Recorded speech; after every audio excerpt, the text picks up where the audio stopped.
பராசரர் ஜோதிட மணிமன்றத்தில் பயணிக்கக்கூடிய அனைத்து ஜோதிட சொந்தங்களுக்கும் கரூர் அஸ்ட்ரோமணி மேகலையின் அன்பான வணக்கம். ஒரு அற்புதமான ஒரு பதிவு. சரவணண்ணா, பெருந்துறை சரவணண்ணா கோவை லக்ஷ்மி மேம் போட்டதற்கு ஹரிஹர சர்மா ஐயா தந்த விளக்கத்திற்கு ஒரு அற்புதமான ஒரு பதிவை தந்துள்ளீர்கள்.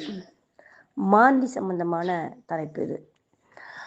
அதாவது ஒரு சாபம் நிவர்த்தி பரிகாரம் அப்படிங்கிறது மாந்திக்கு இப்போ வெள்ளைகோயில்கிட்ட மாந்தீஸ்வரன் கோயில் இருக்குது அப்படிங்கிறதும் சரி, நம்ம சென்னையில் இருக்குது அப்படிங்கிறது, அங்கே மதுரையில் கூட ஒரு இடம் சொன்னாங்க, அதே மாதிரி பட்டுக்கோட்டைக்கிட்ட கூட ஒரு இடம் சொன்னாங்க. இந்த மாதிரி மாந்திக்கின்னு ஒரு கோவில்கள் இருந்தாலும் கூட அங்கே போயிட்டு வந்தோடனே அது நிவர்த்தி ஆகுதா அப்படின்னா இல்லை அப்படிங்கிறது தான் கான்செப்டாக இருக்குது.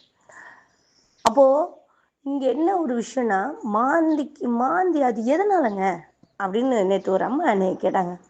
இது எதனாலங்க இந்த மாந்தி சம்மந்தமாக அது என்ன பண்ணுதுங்க, என்ன பண்ணுங்க, அது எப்படிங்க வந்துச்சு கேட்குறது, எப்படிங்க வந்துச்சு அப்படின்னு ஒரு கேள்வி கேட்டாங்க. இப்போ நீங்கள் சொன்ன பதிவிலிருந்து பார்க்கும்போது எனக்கு ஒன்று புரிஞ்சுதுண்ணா. அதாவது நீங்கள் இப்போ சிவன் மலையில் என்ன வச்சு அபிஷேகம் பண்ணுனா, சிவன் மலையில் மாதம் மாதம் ஒரு விஷயம் வச்சு ஒரு பொருள் வச்சு அபிஷேகம் பண்ணுவாங்க.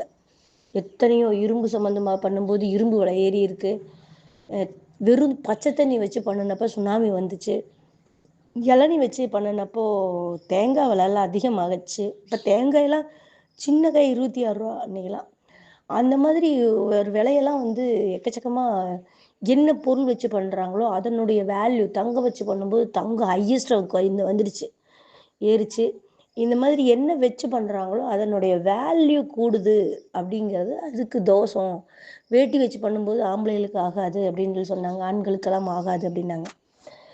அது வேட்டி கட்டுற ஆண்களுக்காக இருக்கும், ஜீன்ஸ் பண்ணுற ஆண்களுக்கு அப்படிங்கன்னா அது ஒரு டவுட்டில் இருக்குது இல்லையா? இப்படிலாம் அந்த கோவில்களினுடைய வரலாறு, அதாவது அருணகிரிநாதர் பாடி புகழ்பெற்ற ஸ்தலம் சிவன்மலை காங்கேயத்துக்கிட்ட, அதெல்லாம் இன்றைய குழுவில் ஒரு பதிவாக வந்தது. இந்த மாந்திக்கு அப்படின்னு எடுக்கும்போது நீங்கள் ஒரு விஷயம் மென்ஷன் பண்ணியிருந்தீங்க. அதாவது காவிரி கரையில் தீருதா, அது கங்கையில் தீருதா இந்த மாந்தியினுடைய தோஷம், பரிகாரங்கள் மந்திர உச்சாதனங்களில் தீருதா அப்படின்னா எல்லாமே சாத்தியம். ஆனால் அது எங்கே இருக்குதுங்கிறத வச்சு தான் அது பூர்த்தி, அது எந்த இடத்துல கனெக்ட் ஆகுதுங்கிறத மாந்தி சொல்லுவோம். அதாவது அந்த கர்மா கனெக்டிவிட்டி அப்படிங்கிறது சனி பகவான் சொல்கிறது, செய்வினை குற்றங்கள் அப்படிங்கிறது கேது சொல்கிறது.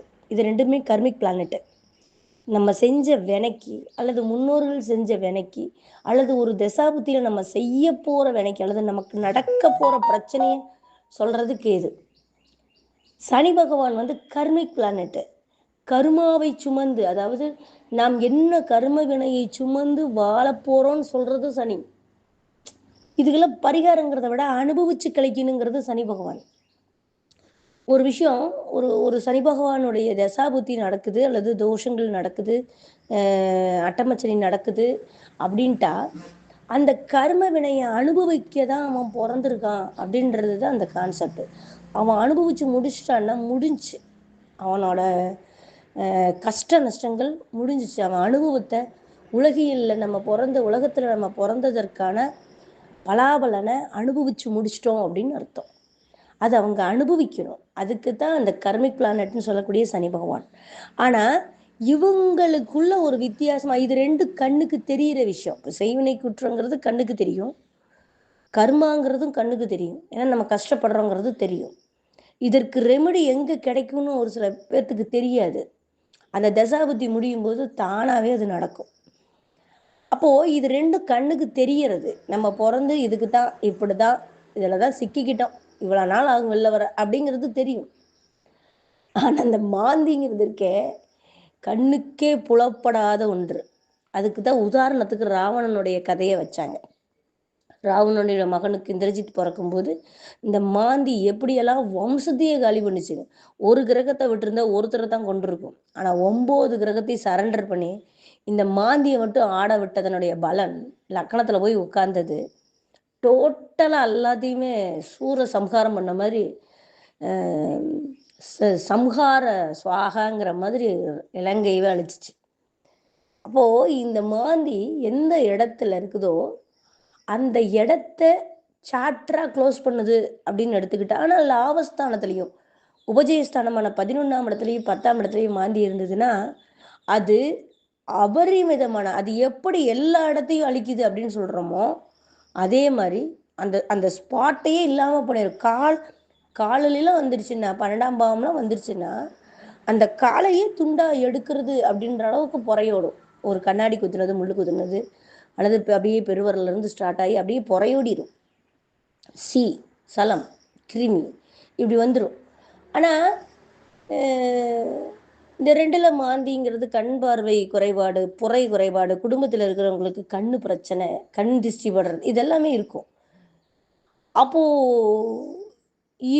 இது எந்த பாவத்தில் இருக்குதுங்கிறதுக்கு ஒரு பலன் அப்படின்னாலும் கூட, இந்த 10ஆம் பாவத்துக்கு கர்ம பாவத்திலேயே அது இருந்துச்சு அப்படின்னா, பல பிரான்ச்சுகள், பல கிளைகள், ஒரு வண்டி வச்சிருந்தா 4 வண்டி வச்சிருக்கிறது, அந்த அந்த பிரான்ச் அப்படிங்கிற ஒரு விஷயத்தை அது எக்ஸ்டெண்ட் பண்ணி, எப்படி நோயை எக்ஸ்டெண்ட் பண்ணுதோ, கடனை எக்ஸ்டெண்ட் பண்ணுதோ, அதே மாதிரி அந்த தொழிலை எக்ஸ்டெண்ட் பண்ணி கொடுக்கறதுக்கு 10ல் இருக்கிற மாந்தி சிறப்பு வாய்ந்தது. 11ல் இருக்கிறது லாபத்தை எக்ஸ்டெண்ட் பண்ணுறதுல, நட்புக்குள் வட்டாரத்தில் கனெக்ட் பண்ணி கொடுக்கறதுல அற்புதமான ஒரு அமைப்பாக இருக்குது மாந்தி. எல்லா கிரகமும் எல்லா இடத்துல அதுக்குன்னு ஒரு இடம் இருக்குது. கண்ணதாசன் பண்ண மாதிரி யாரும் இருக்கும் இடத்தில் இருந்து கொண்டால் எல்லாம் சௌக்கியம் என்ன மாதிரி. அப்போ நீங்கள் சொன்ன மாந்தியினுடைய விஷயம், பிரேதத்தை கொண்டு போய் அடக்கம் பண்ணுறது அப்படிங்கிறது ஒரு விதத்தில் பரிகாரம். அது அனாதை பிணங்களை அடக்கம் அனாதைங்கிறது சனி. அனாதை பிணத்தை அடக்கம் செய்வது என்பது மாந்தியினுடைய கான்செப்டாக இருக்கு. ஆனால் ஒரே ஒரு வார்த்தை, அற்புதமான வார்த்தை என்னன்னா, இறந்து போனவங்களை சபிக்கக்கூடாது. இதுதான் முக்கியமான விஷயம். அப்போ இந்த மாந்தியினுடைய கான்செப்ட், இறந்து போன ஒருவரை நம்ம முன்னோர்களையா இருக்கட்டும், அந்த அந்த அந்த அது உட்கார்ந்து அமர்ந்த வீட்டினுடைய உறவுகளாகட்டும், நபர்களாகட்டும், நம்ம அவங்கள சபிக்கிறதோ, அவங்கக்கிட்ட எதிர்பார்ப்பு, அது அங்கே உட்காரும் போது அதை கட் பண்ணுறது தானே அதோட வேலை. அவங்களுக்கும் தன்னை கனெக்ஷனை கட் பண்ணி, அவங்களால நமக்கு மன கஷ்டத்தை ஏற்படுத்தி, அவங்களால வலி ஏற்படுத்தி, அவங்களால கடனை ஏற்படுத்தி, அல்லது அவர்களால் நம்ம ஆயுளையே குறைச்சி, அல்லது நண்பர்கள் அப்படிங்கிற ஒரு 7ஆம் இடத்துல உட்காந்துதுன்னா அவங்களாலேயே நம்ம சூசைட் பண்ணிக்கிற அமைப்பெல்லாம் கொடுக்கறது தானே அதோட வேலையே. சுத்தமாக நம்மளை முடிச்சுக்கிட்டுறது தானே அதோட வேலையே. அப்போது அது எந்த வீடுன்னு எடுக்கிறது, எந்த உறவுன்னு எடுக்கிறத விட இங்கே அருமையான ஒரு விஷயம் ஐயா அரியரவ சர்ம ஐயா சொன்னார். பஞ்சபூத தத்துவம் இங்கே ரொம்ப முக்கியமான ஒரு தத்துவமாக இருக்குது. இப்போ அது நெருப்பு அப்படிங்கும்போது, ஏன்னா நெருப்புக்கும் நீருக்கும் காற்றுக்கும் பஞ்சபூதத்துக்கு தோஷமே கிடையாது. அதில் எந்த இடத்துல இருக்குதோ அதில் அதை ஐக்கியப்படுத்தணுங்கிறாரு. அது ஒரு அற்புதமான ஒரு விஷயம். நெருப்பு அப்படின்னா மந்திரங்களால், அதாவது நெருப்பு அப்படிங்கும்போது ஹோமங்கள் யாகங்களால், நீருங்கும்போது ஜலத்தால், அந்த ஜலக்கிரீடம் சொல்கிறோம் இல்லையா, அந்த மாதிரி அதில் அப்படியே ஐக்கியமாக வருது. நம்ம தண்ணியில் நம்மளைய அந்த தோஷத்தை கழிக்கிறது அப்படிங்கிறது. அப்போ அது நீர் ராசியில் இருக்கும்போது, காற்று ராசியிலங்கிறது மந்திர உற்சாதனங்களால் அது வம்பு வழக்குன்னு மாறும், ஆண்மை இல்லாமல் பண்ணிடும்.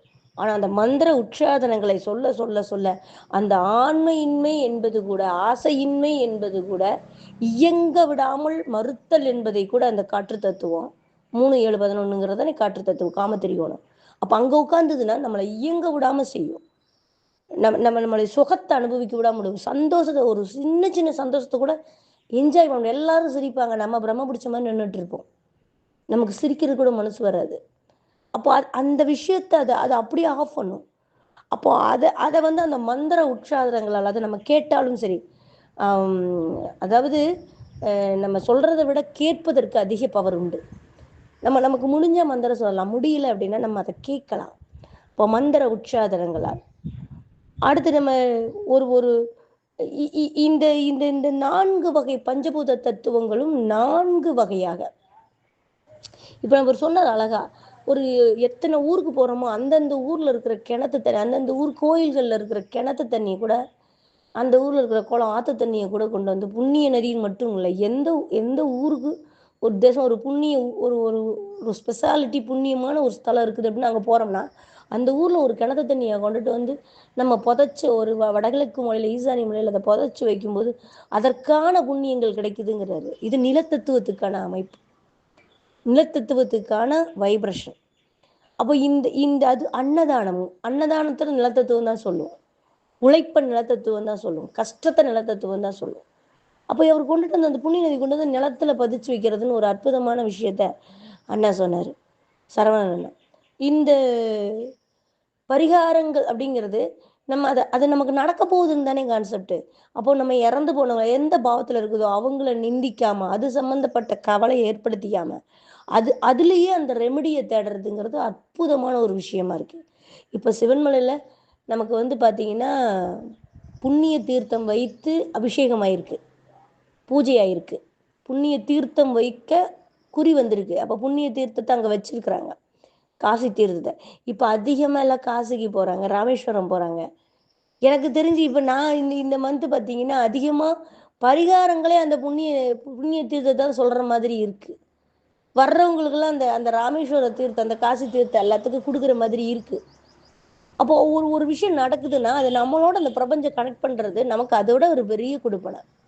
அவர் சந்தனையா சொன்னார், நீங்கள் யூஸ் பண்ணலைன்னா வர்றவங்களுக்காவது கொடுங்க, அந்த புண்ணியம் சேருனார். அதெல்லாம் அற்புதமான ஒரு விஷயம். இதுதானே நிஜமாலும் ஒரு ஜோதிடர்களான நம்ம மற்றவங்களுக்கு தெரியாதவர்களுக்காக சொல்கிறதுங்கிறத விட முதல்ல நம்ம தெரிஞ்சுக்கணுங்கிறது ரொம்ப முக்கியம். மாந்தி இப்படி உட்காந்துருச்சு, அதுக்கு என்ன பண்ணுறது, அது கெடுக்கும் பண்ணுங்கிறத விட அதற்கு அதை ஆஃப் பண்ணுறதுக்கு என்ன விதம், எதால் அதை நிறுத்த முடியும், அது மேலே ரொம்ப மனசு லயக்காமல் எப்படி போகிறது, அதை கடந்து போகிறதுக்கு என்ன வழி, இதுதான் முக்கியமாக ஜோதிடர்கள் நம்ம சொல்ல வேண்டிய ஒரு விஷயம். அது அந்த வீடும் அந்த பஞ்சபூத தத்துவமும் அது அற்புதமாக சொல்லுதுங்கண்ணா. ரொம்ப சிறப்பு நீங்கள் சொன்ன விஷயத்தில் நான் காலையில் யோசித்த விஷயம் அதோடு தான் எனக்கு இந்த மந்த்து பயணிக்குது. அது ரொம்ப சிறப்பான ஒரு விஷயமா இருக்குங்கண்ணா. நன்றிங்கண்ணா, வணக்கம், வாழ்த்துக்கள்.